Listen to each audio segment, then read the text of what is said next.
তোমাদের মনে আছে নিশ্চয়ই আমার পাপা রথ টেনেছিল, সেই রথের খাওয়া দাওয়া হবে আজকে। তাই দেখো আমার শাশুড়ি মা আলু কাটছিল, আমি এখানে ময়দা মাখছিলাম।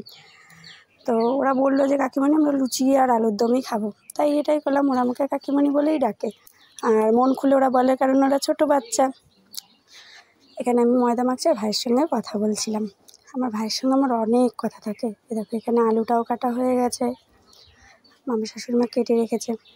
আর তারপরে আমার ময়দা মাখাও কমপ্লিট হয়ে গেছে। তারপরে এই যে আলুটা বসিয়ে দিলাম, আলুটা ভাজা হবে।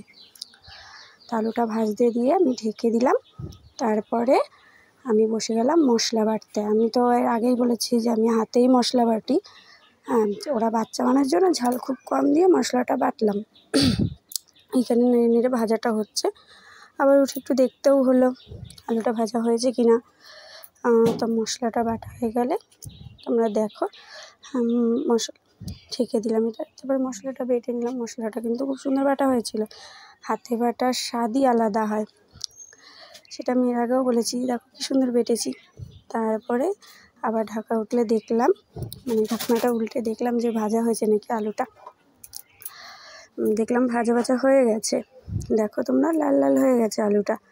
তারপরে দিয়ে দিলাম এর মধ্যে মশলা দিয়ে ভালো করে কষিয়ে তারপরে দিয়ে দিলাম জল। মশলার মধ্যে আমি আগে নুন হলুদ সব দিয়ে রেখেছিলাম, আমি এমনটাই করি, নাহলে আমার ভুলে যাই আমি। তা কষিয়ে নিয়ে জল দিয়ে দিলাম। তারপরে দিয়ে দিলাম ঢাকা। এর মধ্যে ওরাও চলে এসেছে, দেখো বাচ্চাগুলো।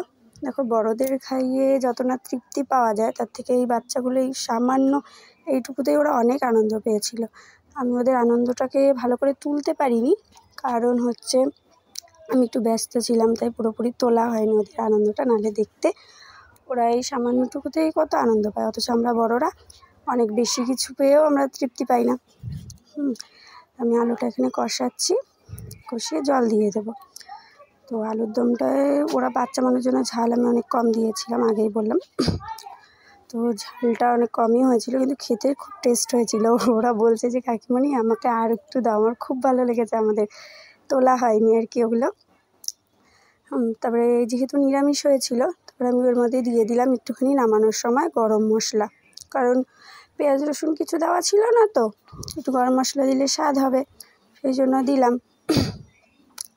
তারপরে এদিকে আমার আলুর দমটা নামানো হয়ে গেল। এর মধ্যে গ্যাসটা একটু কমিয়ে দিলাম যাতে সিদ্ধটা একটু ভালো করে হয়। এর মধ্যে আমি লুচির গোলাগুলো করে নিলাম একটু তরকারিটা বসিয়ে দিয়ে, যে শাশুড়ি মা তাহলে বেলতে পারবে তাড়াতাড়ি একটু। তবে ঢাকা উল্টে দেখলাম যে হয়ে গেছে তরকারিটা। তবে যেটা বললাম যে একটু গরম মশলা দিয়ে নামিয়ে নিলাম। দেখবে কি দারুণ দেখতে হয়েছে আলুর দমটা, খুব সুন্দর লাগছিল দেখতে। তারপরে চলে গেলাম, নামিয়ে নিলাম আর কি তরকারিটা। আমি হাঁপিয়ে যাচ্ছি বলতে বলতে।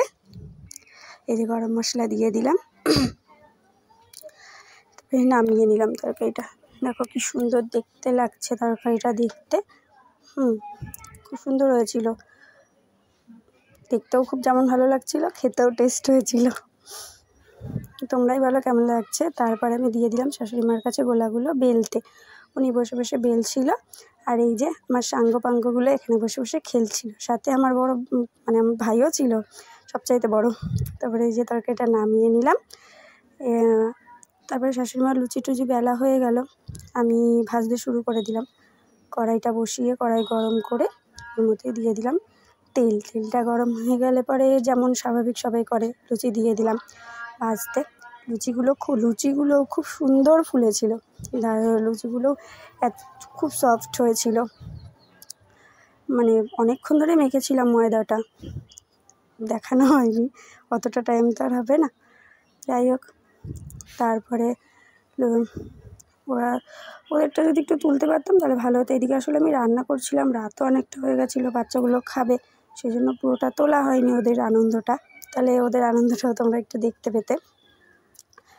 তারপরে এই যে আমি লুচি দিচ্ছি তেলের মধ্যে। লুচি ভাজা হয়ে গেলে তারপরে দিয়ে দিলাম ওদেরকে খেতে। তাড়াতাড়ি গরম কয়েকটা ভেজে ওদেরকে খেতে দিয়ে দিলাম, কারণ অনেকটা রাত হয়ে গেছিলো। আমাদের মামা আবার বাড়ি যাবে, আমার ননদের মেয়ে, সেই কারণে খুব তাড়াতাড়ি ছিল, তাই পুরোটা তোলা হয়নি ওদের, নাহলে ওদের আনন্দ যদি দেখতে তোমরা, খুব খুশি হয়েছিল, খুব খুশি হয়েছিল। দেখো লুচিগুলো খুব ফুলেছে, খুব সুন্দর হয়েছে। তারপরে ওদেরকে দিয়ে দিলাম খেতে, ওরা খাওয়া দাওয়া করে চলে গেল বাড়ি। তারপরে সব শেষে আমার বর, আমার শাশুড়ি, শ্বশুর সবার খাওয়া হয়ে গেছিলো, সেটা আর তোলা হয়নি ওরকম। তারপরে আমি বসে পড়লাম খেতে। তো ভিডিওটা কেমন লাগলো তোমরা অবশ্যই জানিও, যদি ভালো লাগে লাইক কমেন্ট করো। আবার দেখা হবে, টাটা। তোমরা সবাই খুব ভালো থেকো, আবার পরে একটা অন্য ভিডিও নিয়ে দেখা হবে। অবশ্যই বলো কিন্তু কেমন লাগলো তোমাদের। আমি খেয়েই যাচ্ছি আর এদিক ওদিক তাকাচ্ছি। টাটা।